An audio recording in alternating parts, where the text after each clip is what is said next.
Hello, my name is Rowena, and 3 days after my father died, I asked for nothing more than time to bury him. My sister-in-law, who also happened to be my boss, looked me straight in the eye and said coldly, "Family can wait. The market will not." That was the moment I realized I was no longer part of their family, or their company. What they never imagined was that my father had left me something hidden, something worth over $39 million. And by the time they discovered it, it was already too late. What would you do if the people you trusted most treated your grief like an inconvenience and tried to erase you from everything you helped build? Before we continue, make sure to subscribe and turn on the notification bell. We share new stories every single day. Hit like and let us know what city you're watching from in the comments. I drove straight from the hospice, the sharp smell of antiseptic still clinging to my coat, a sealed white envelope clutched tightly in my hand. Inside was the eulogy I had written at 3 o'clock in the morning, while Dad's breathing hitched and rasped through a plastic mask. The words felt too fragile to email, far too personal to print twice, so I carried the only copy like a fragile relic as I stepped into the headquarters of Mercer Technologies. Sabine, my sister-in-law, my boss, and lately the self-appointed gatekeeper of the family legacy, occupied the glass-walled conference room at the center of the floor. 2 junior executives flanked her, laptops open, faces eager, almost hungry. Through the glass, she saw me, but motioned for me to wait. A single manicured finger lifted without apology or pause. I stood there, envelope sweating in my palm, until she finally waved me in. She did not rise. She did not even close the slide deck of projected revenue numbers. "We are up against a hard deadline. Rowena, make it quick." I sat, swallowing the metallic taste of sleeplessness. Dad passed at dawn. I need 3 days to arrange the funeral and settle. "Mom, Rowena," Sabine tapped her stylus, where a bar chart showed a bright green arrow. "You are either committed to this acquisition or you are not. Family can wait. The market will not." The way she said family, like it was some optional hobby, knocked the air from my lungs. I laid the envelope on the table, hoping the weight of it would remind her that Dad had been her mentor too. She glanced down, flicked it with a manicured nail, and the envelope slid off the polished oak onto the carpet. "Then you have made your choice," she said, voice even, eyes already on the next slide. Heat flared behind my eyes, but I refused to let tears have the room. I bent, picked up the envelope, brushed off invisible dust. A junior executive offered a sympathetic half-smile before dropping his gaze. Loyalty has a hierarchy. I left without another word. My reflection in the glass walls trailing grief and something sharper, anger that still did not have a name. Dad's memorial took place 2 days later. In a modest chapel across the river in Alexandria. The pews were thin. No one from the company came, not even my brother Grant, too busy finalizing Sabine's deal to carry Mom's tissues. I delivered Dad's eulogy to the echo of stained glass saints, voice steady until the very last line. He taught me that silence can be generous, but never let it be permission. My throat broke on the final consonant. After the service, while arranging wilted lilies, I overheard a board member's wife near the vestibule. "Sabine says Rowena's stepping down soon. Anyway, maybe it is for the best." She spoke the way people discuss repainting a guest bathroom. Grief twisted into a harder, colder thing. They were moving on. No. They had been preparing the minute Dad's monitor flatlined. His youngest daughter, the emotional one, was now nothing more than a scheduling inconvenience. That night, I sat at the kitchen table of my childhood home. Mom already asleep upstairs, her breathing deep and exhausted. The envelope lay in front of me, edges frayed from Sabine's dismissal. My phone buzzed, an unknown number. I almost ignored it. Another florist, another distant cousin. Until a familiar voice, gravelly with age, filled my ear. "Rowena, it is Edgar Latham, your father's old counsel. I am sorry for your loss." "Thank you, Mr. Latham," I whispered. "He left something for you, a provision in the original founder's trust. He asked that you see it privately, away from the board." Papers rustled over the line. "Your father did not leave everything to them." My heartbeat thudded in my ears. "What is it?" "A set of keys and a clause the others never bothered to read. You will want to come by first thing." I ended the call, fingers still resting on the worn envelope. Dad had never stopped believing in me, even when the very company I had helped build treated me like a temporary placeholder rather than blood. I pressed the paper against my chest, feeling its fragile weight thrum against the deeper ache there. For the first time since the hospice, tears finally came. Not from raw loss, but from the sudden spark of a possibility I had thought had been buried with him. The morning after the funeral broke gray and cold over Fairfax County. Mom was still sleeping when I eased the old sedan quietly out of the driveway, headlights catching the mist. The tiny brass ring of keys Edgar Latham had mailed sat on the passenger seat, glinting faintly with promise.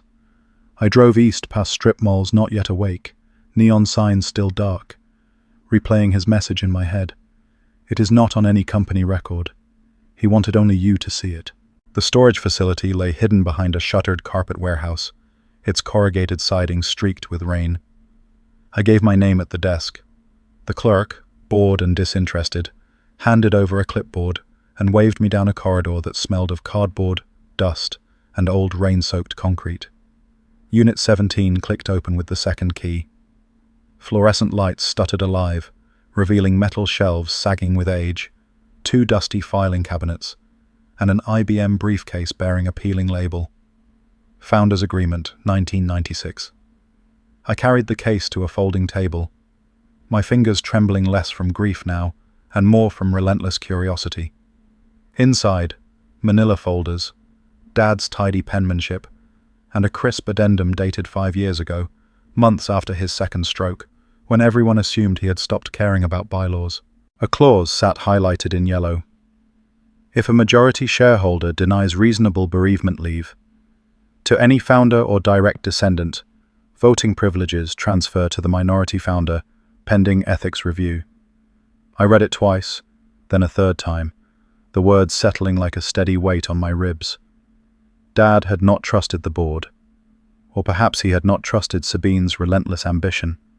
Either way, he had sketched a lifeline and hidden it in a place only faith and blood would uncover.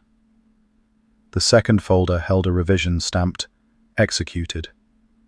He had updated the trigger clause during his final hospital stay. Shaky handwriting, but legally intact. I pictured him convincing a notary beside worrying machines, determined that his youngest would not be shoved aside. Sunlight slanted through the unit's narrow vent as I locked up. By noon, I was in Arlington, sitting across from Milton Carraway, the firm's senior counsel, who had once argued patent cases for Dad when the company was just gaining ground. Milton glanced over the clause, lips pressed into a thoughtful line. "If this provision holds, you can freeze the board with one notice," he said. "They will fight, but the language is tight." I signed the engagement letter. No fanfare, just a thin blue stroke of ink scratching across the page. Milton filed the motion through the state corporate portal, while I watched the progress bar crawl across the screen. There was no thrill in me, only relief. Like setting a bone that had been out of place far too long. Late afternoon traffic crawled across the Key Bridge, brake lights glowing red against the Potomac. I rehearsed possible responses from Sabine and Grant. None flattering, each one colder than the last. At a red light, I composed a single-line email, subject left blank. Per Clause 8.2 of the Founders Agreement, I hereby freeze all pending executive actions until further review. No greeting, no sign-off. I pressed send just as the light turned green. Back home, golden dusk poured through the kitchen windows like honey. Mom had gone to bed early, exhaustion wrapping her like a quilt. I took Dad's leather-bound journal from the buffet drawer and sat at his old teak desk. Toward the back, on a page creased soft from rereading, he had written, "They see you as small because you never needed to scream. Remember, the quiet choice is often the loudest power." His handwriting wavered across the page, but the intent cut clean and true. I closed the journal slowly, resting my palm on the cover as if it were the solid weight of his shoulder one last time.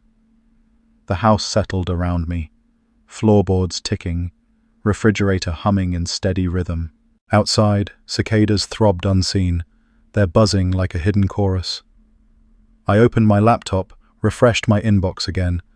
No reply from Sabine, but a delivery receipt confirmed she had read the message at exactly 5:12 in the evening.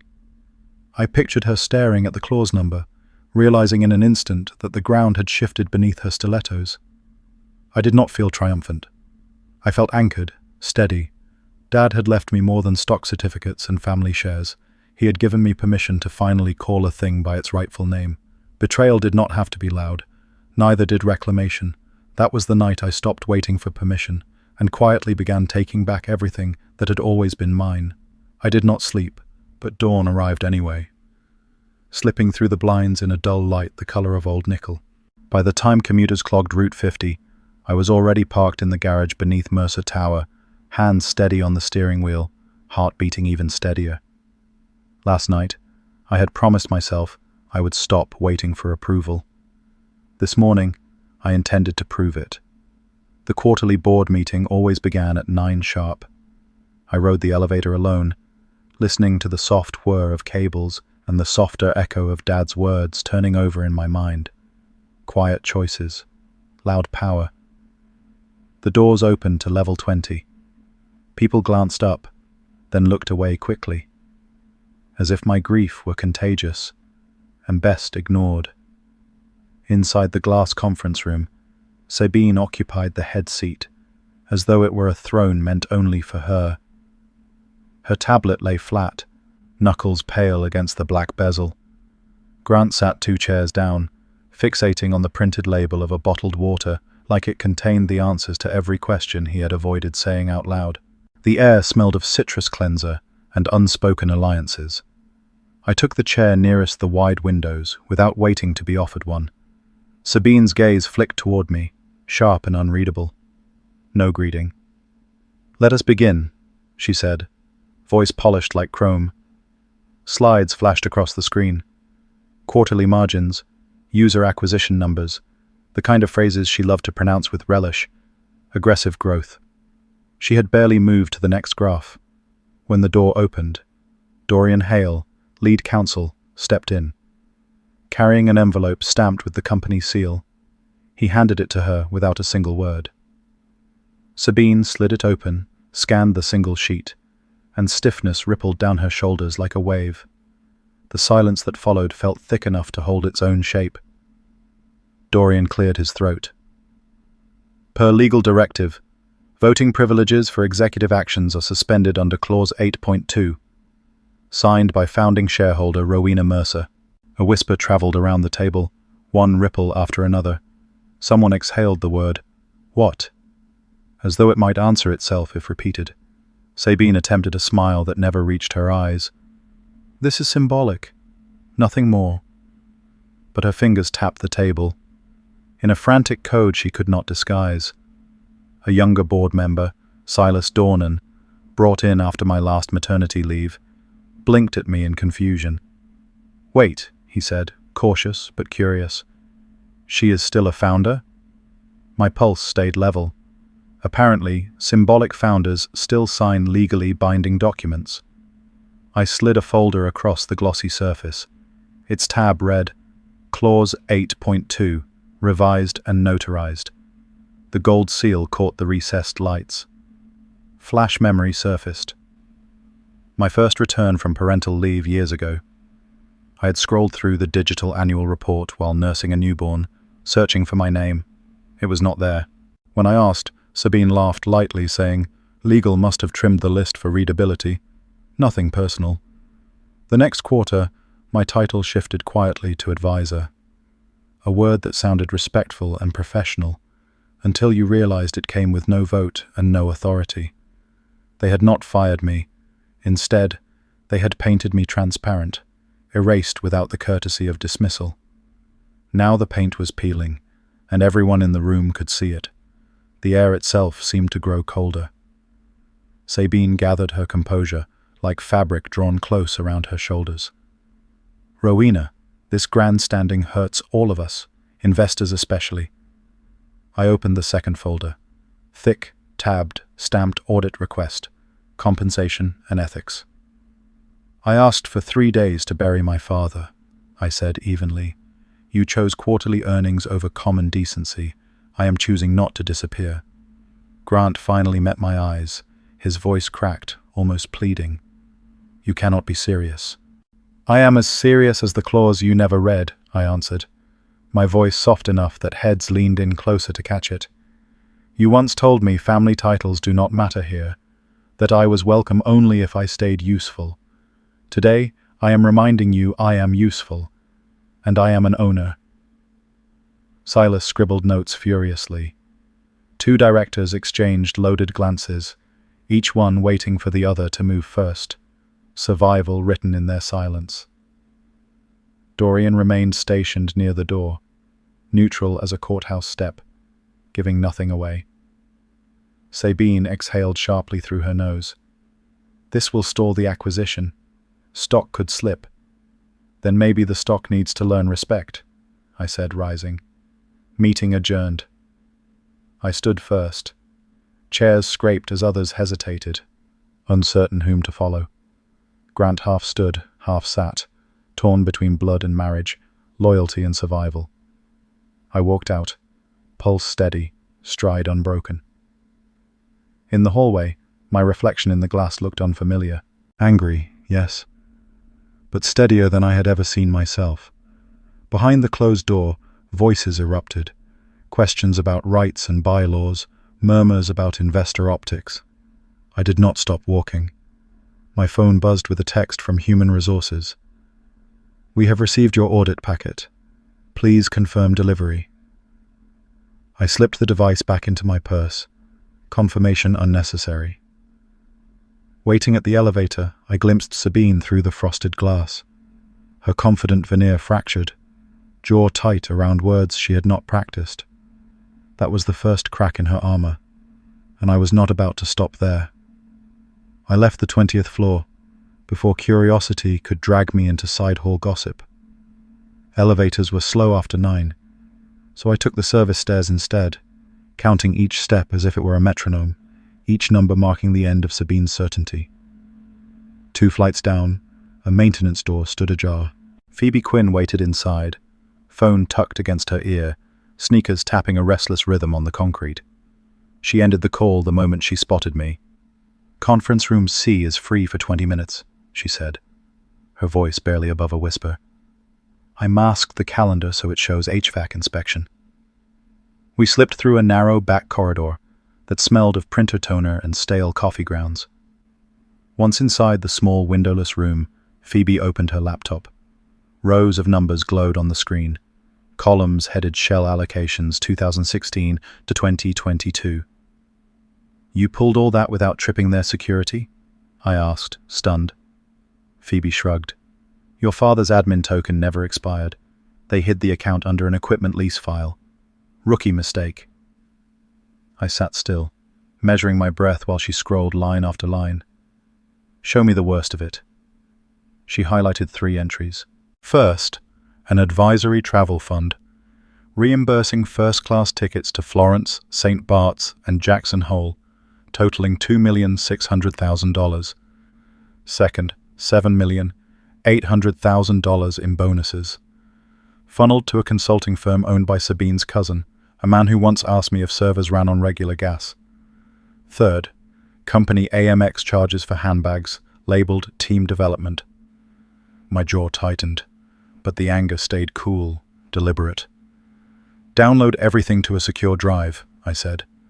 Phoebe slid a thumb drive across the table. While files transferred, memory tugged me backward. 2 months before Dad passed, I had opened an email that arrived at 3 o'clock and 7 minutes in the morning. His subject line read simply, "Just in case." The attachment had been encrypted. The password was the year I was born. Inside was a single PDF. Family protection clause, founding equity, his handwriting scanned in the margins. I had not understood its urgency until Sabine tossed my envelope to the floor. Now the clause felt like a lighthouse beam, cutting through dense fog. Transfer complete.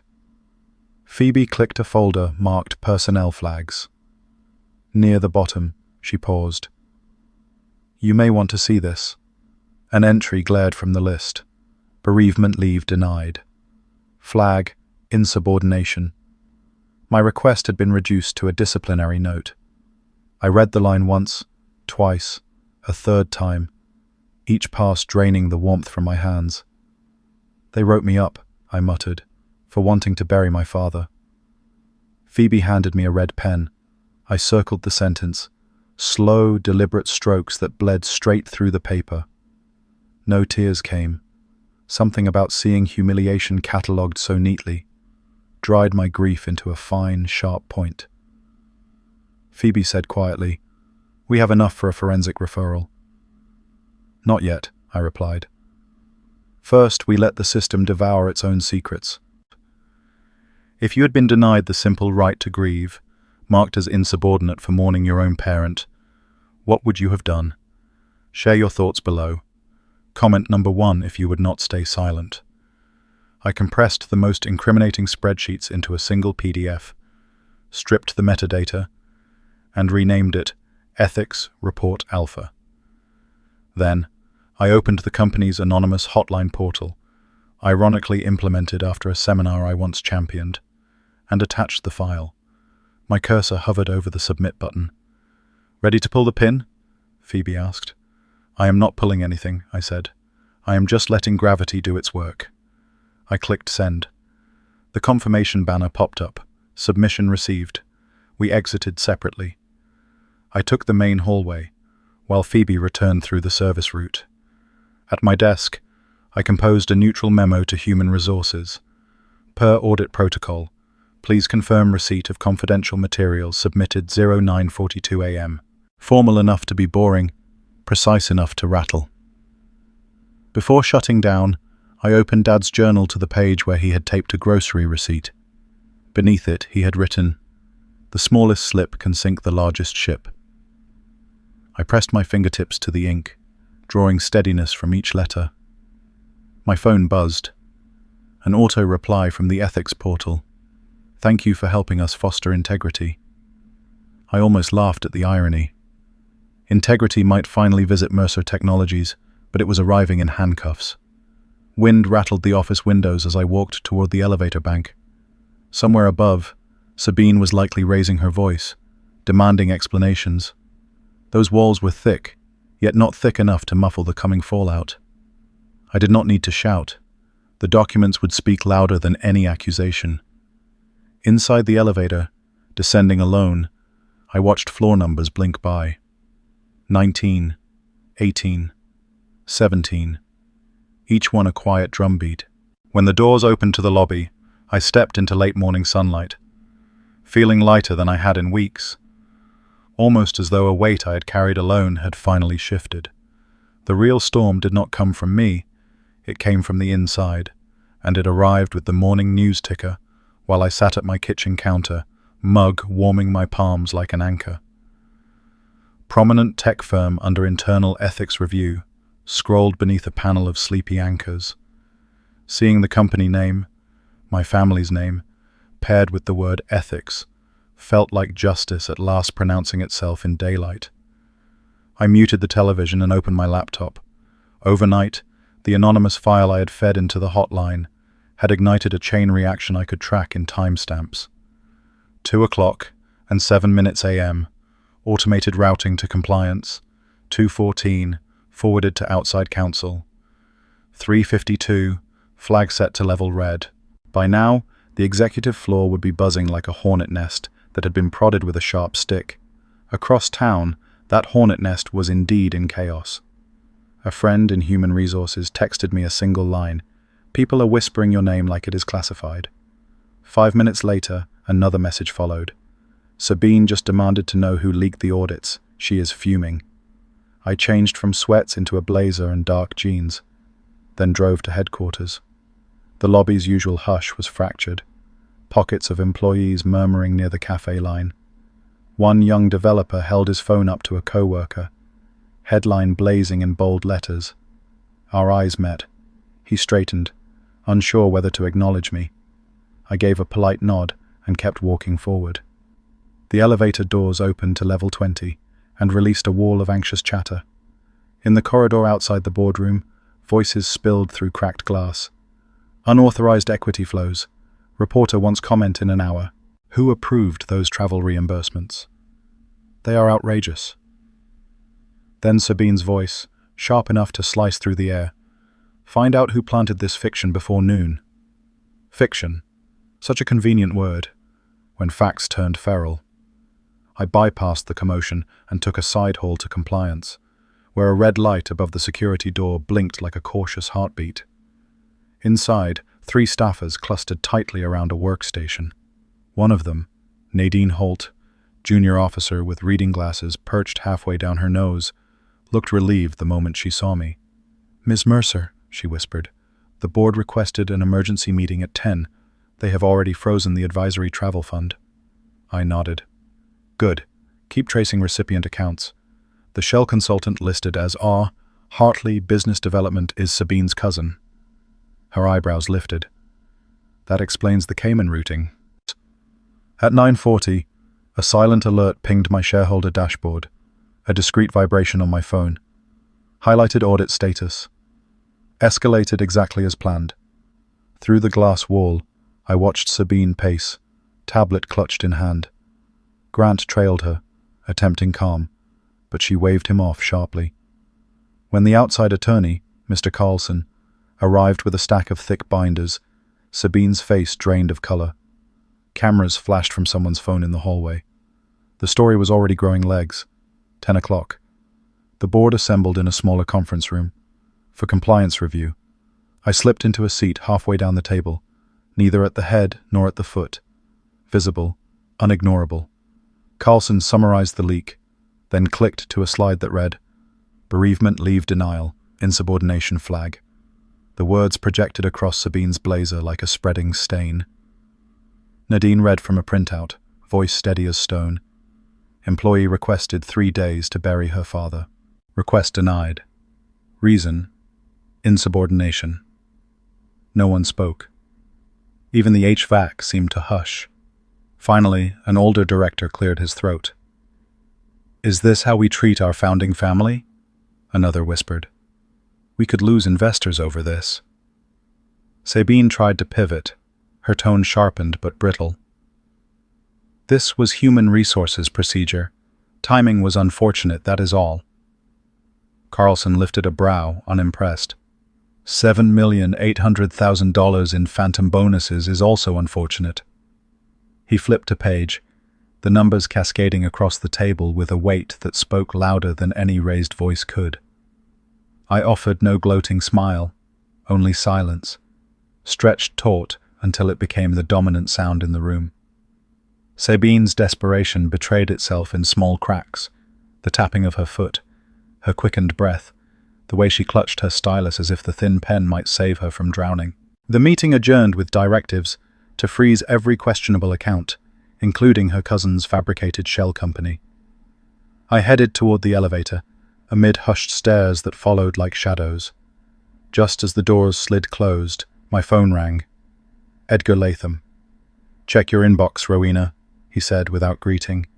"Your father anticipated this phase too." Back in my apartment, I opened the scanned document he had sent. Dad's signature looped across a stock reallocation form dated 16 months earlier. With one stroke, he had shifted a controlling block of voting shares from a family trust managed by Sabine to one managed by me, effective upon presentation of substantial ethical contravention. The company seal gleamed in the scan like a quiet oath. I leaned back, absorbing the enormity of it. Ownership, like grief, had many forms. This one weighed less than sorrow, but it carried its own gravity. I had not taken anything that was not mine.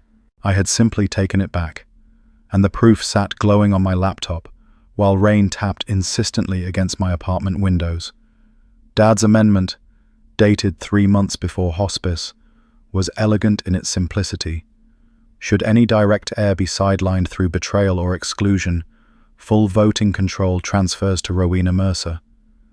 Beneath the clause, his signature curved steady and sure, as though he had borrowed strength from knowing this day would come. Memory tugged me backward into the past, to the last time he had managed dinner out. We had chosen a quiet bistro near the house because chemotherapy dulled his appetite.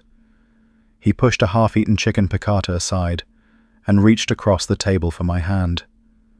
"I have watched power hollow people out," he murmured, voice sandpaper thin. "So I put yours somewhere they would never think to look." I had smiled politely then, not fully understanding. Tonight the meaning landed with the solidity of oak.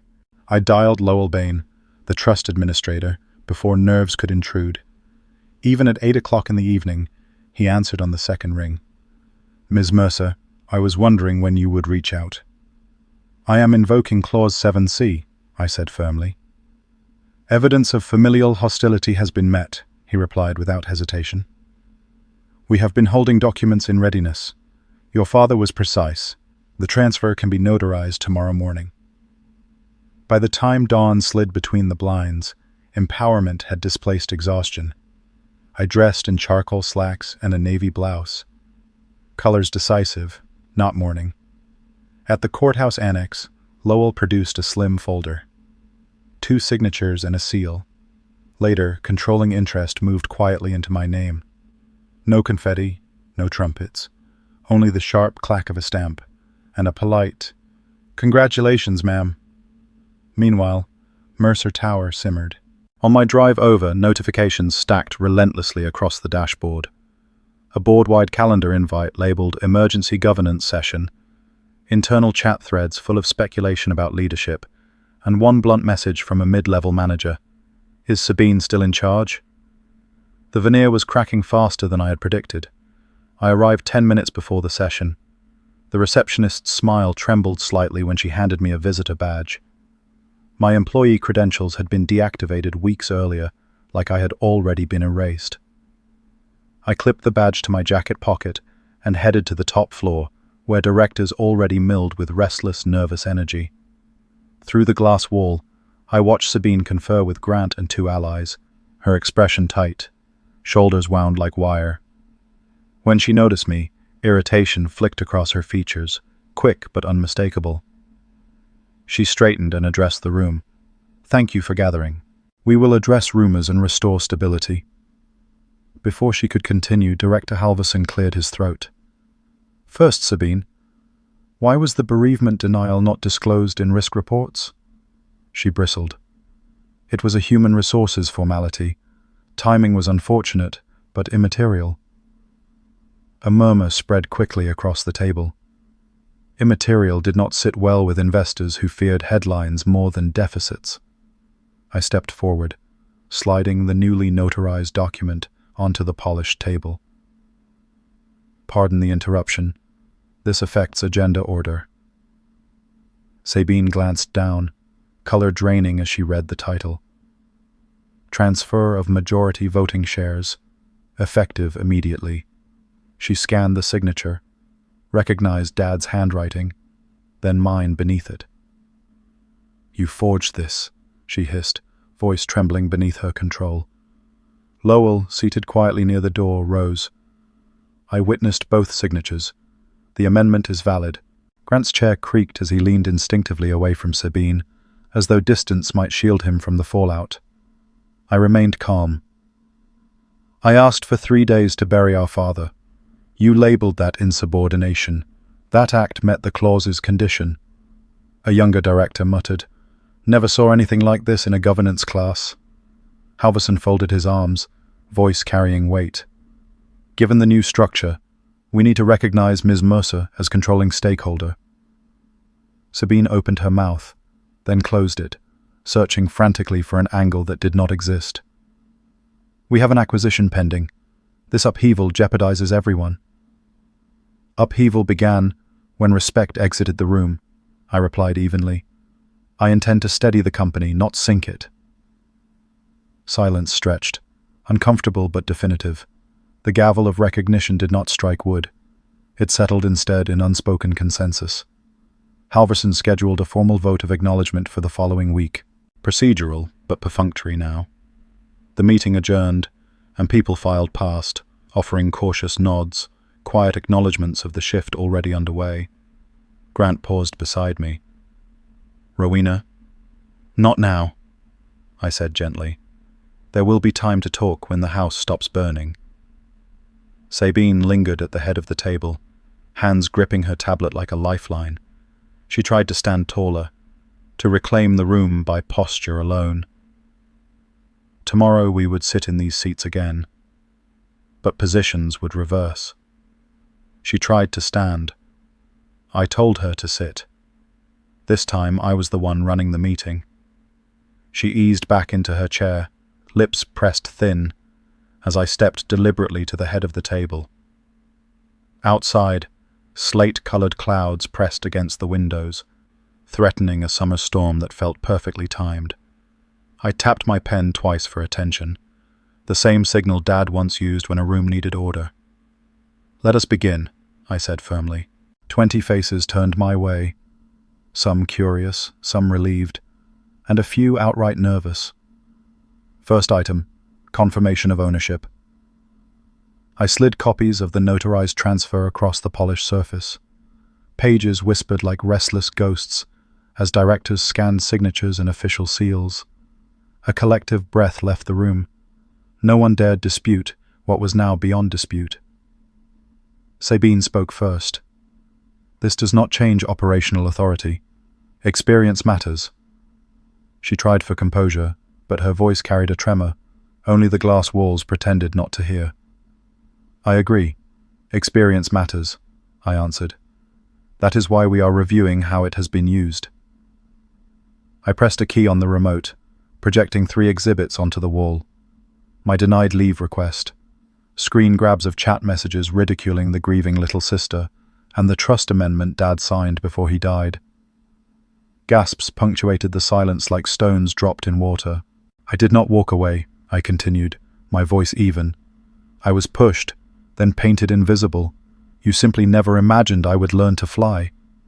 A senior vice president, grey-haired and steady, cleared his throat. "Your father warned us years ago. Treat my daughter with respect. She remembers everything. We failed him." He pinched the bridge of his nose, shame visible in the gesture. I nodded, absorbing his words without triumph. The weight of lost time pressed heavily, but so did clarity. "This is about repair, not spectacle." "Next," I said, lifting a leather binder. "Independent forensic findings." Twist S13 landed with a dull thud, as I opened to the summary page. Third-party auditors had traced payments labeled Special Consulting, all routed to relatives of our current Chief Operating Officer. A few heads snapped towards Sabine. "That report is," she began. "Authenticated yesterday," I cut in. "Cross-checked by Grant & Keller, the same firm that certifies our SEC filings. Total misallocated funds, $11,500,000. Board policy required immediate suspension pending investigation." Murmurs rose, anger and disbelief colliding with self-preservation calculus. The vote happened quickly. 14 for suspension, 2 abstentions, none opposed. Sabine's cheeks blanched. She stood, attempting to regain the height she had never truly lost. "Remain seated," I said, calm but unyielding. "Security will escort you to collect personal items. Your access is terminated at the vote's tally." Her eyes, once daggers, now flickered with something closer to panic. "You cannot erase me." "I am not erasing anyone," I replied. "I am restoring what was stolen, trust." While security arrived, directors spoke in hushed tones about stabilization plans and upcoming press statements. I answered questions briefly, set a follow-up meeting, then excused myself. The hallway outside felt strangely quiet, as if the building itself recognized its new equilibrium. Passing Sabine's corner office, I noticed movers already boxing awards and stacks of designer stationery. I stepped inside. The space smelled of her grapefruit diffuser, the citrus scent suddenly hollow. On the desk, a silver frame displayed a photo of Dad, shaking Sabine's hand the day she was hired. I studied his kind expression for a moment, then flipped the frame face down. "You used him," I whispered, voice soft enough to be a confession. "Now you have lost everything." As I turned to leave, my old workstation phone, long disconnected, rang. Its shrill tone echoed unnaturally through the empty cubicles. I hesitated, then lifted the receiver. "Rowena?" a voice said, urgent but unfamiliar. "You do not know me, but I have information about the Norland deal. Sabine altered numbers. They will try to pin it on you unless you see what she hid." Thunder rumbled outside, answering for me. The storm was not over. It was only shifting focus. The phone's receiver felt heavier than plastic had any right to feel. "She filed in Fairfax Circuit Court an hour ago," the caller added, voice clipped, efficient, likely an associate sniffing opportunity. "Wrongful termination. She is contesting the trust. Claims your father was coerced." "I appreciate the heads up," I replied, noting the number for later verification. When he began pitching representation, I hung up. Let them circle. I already had counsel who knew every skeleton buried in our family's closet. By noon, news alerts pinged across my phone like popcorn in a hot pan. Leadership shakeup, founding family feud, share value slips on lawsuit rumor. I walked the corridor toward my reclaimed office, passing clusters of employees hunched over glowing screens. Some offered quiet nods, the kind reserved for people doing hard things. You are secretly grateful you do not have to face yourself. At 2:00, I met Edgar Latham in his downtown suite, wood-paneled, smelling faintly of lemon oil and thyme. He produced a slim ivory envelope sealed with scarlet wax. "Your father instructed me to deliver this only if litigation threatened the trust," he said. Breaking the seal, I unfolded a single page. Dad's handwriting, sure and uncompromised, filled the top half. "If you are reading this, she has turned the company into a weapon. Fight smart. Fight with dignity. You carry the story forward. Protect it." Beneath the note lay a notarized addendum reaffirming the transfer and imposing a penalty clause. Any heir contesting the trust in bad faith forfeits residual shares. Sabine was about to sue herself out of the family fortune. Cold satisfaction steadied my pulse. "We counterfile tomorrow," I told Edgar. "Breach of fiduciary duty, hostile workplace, plus the penalty clause." That evening, my communications team pushed an open letter to every employee inbox. "I never sought to fight, but grief is not an asset to be exploited. I will defend our legacy, and everyone who builds it, against those who trade respect for profit." Within minutes, internal chat lit up. Thumbs up emojis, heartfelt replies, and one brave soul typing, "About time someone said it." The message leaked externally. Of course, CNBC framed it as see-through leadership. I let it ride. During legal prep, Twist S15 surfaced. Phoebe, ever diligent, emailed spreadsheets showing a $2,400,000 engagement fee, funneled to Sabine's brother and her college roommate. The shell contract was so sloppy it still listed Sabine's executive assistant as witness. I scheduled an emergency board session. Friday morning, directors shuffled in beneath the fluorescent lights, fatigue etched deep in their faces. Without preamble, I projected the payments. Gasps followed the decimals. Halverson motioned for a vote. Criminal referral passed unanimously. As if choreographed, a process server stepped in, thick envelope in hand. "Ms. Mercer?" he asked. Sabine froze. Mascara impeccable, yet powerless. Cameras from finance captured the moment.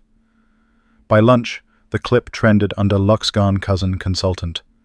She tried to blame bookkeeping, then human resources, finally claiming sabotage. No one listened. Security escorted her out while she threatened appeals that sounded far more like pleas. Late that night, The building slept. But I could not. I sat in the executive suite, city lights stippling the wide windows.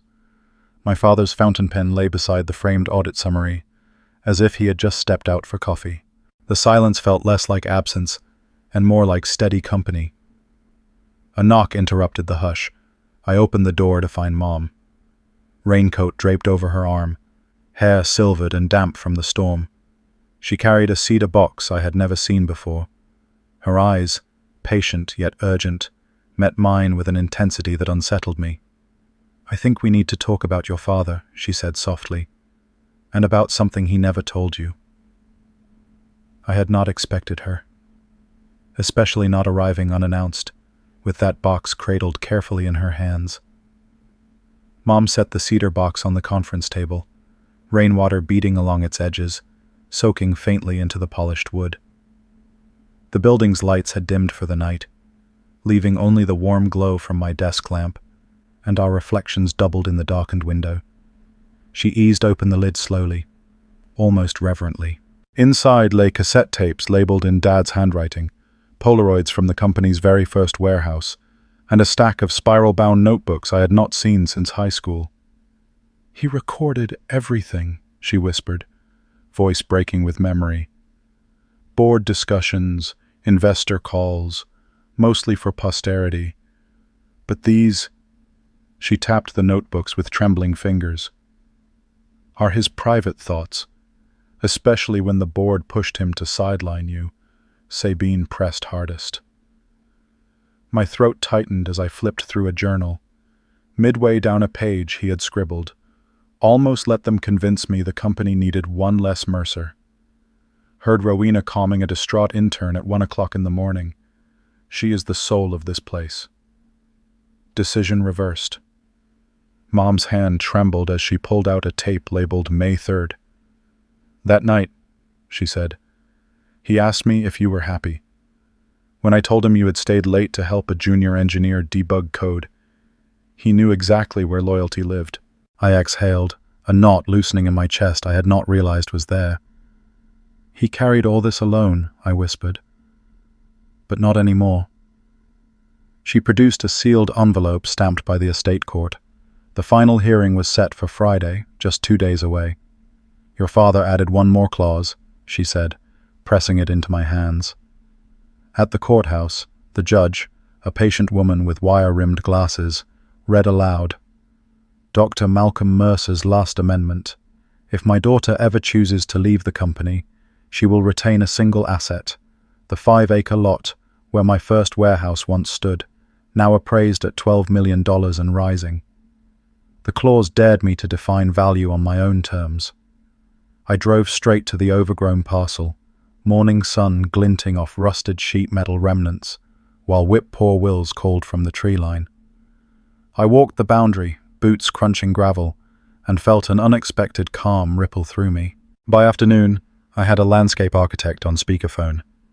"I do not want another tech campus," I told him firmly. "I want green space open to everyone who never had a quiet place to breathe." Construction permits sailed through without resistance. City Council loved free beauty that carried no political risk. Within months, paths wound gracefully through native magnolia trees, benches curved in shady arcs, and a low stone wall framed a bronze plaque. For the builders, the forgotten, the kind-hearted. In memory of James Mercer and the daughter he finally saw. News outlets covering Sabine's indictment filmed the ribbon cutting for contrast. Her charges, fraud, conspiracy, barred her permanently from serving on any corporate board. She emailed twice, first to justify her actions, then later to plead for understanding. I archived both, without opening. Sometimes silence is the cleanest, sharpest reply of all. On a crisp Saturday in October, I took 8-year-old Asher to the cemetery. Leaves skittered across the stone walkway as he carefully balanced a shoebox containing a hand-painted model of the new garden. He knelt beside the granite headstone, setting the miniature trees and benches just so, his small fingers arranging them with quiet care. "Grandpa would have liked it," he declared proudly, brushing soil from his knees. "He does like it," I said, tracing Dad's engraved name, the the stone cool beneath my fingertips. My gaze lifted toward the horizon, where the garden's tallest oak crowned the skyline. "And I think," I added, voice soft but certain, "he finally found peace." Maybe we both did. Asher slipped his hand into mine, and together we stood in silence while clouds drifted unhurried above us. Life kept moving, in its ordinary, relentless rhythm. Shareholders' meetings, product launches, school recitals, PTA fundraisers. Yet the weight I had carried for years was gone, replaced by something lighter, steadier, unshakable. I realized then that the most valuable thing I had reclaimed was not the equity or even the garden itself. It was the quiet certainty of my own worth. Sometimes the people who dismiss you the loudest are only revealing their fear of your silent strength. And sometimes the greatest victory is not the fortune you salvage, but the self you refuse to surrender. That lesson stayed with me. Healing does not always come with applause or recognition, but with the slow return of your own voice, the steady rhythm of a life you chose for yourself. Have you ever walked away from something that tried to break you, only to discover that everything you truly needed was waiting on the other side? I would love to hear your story.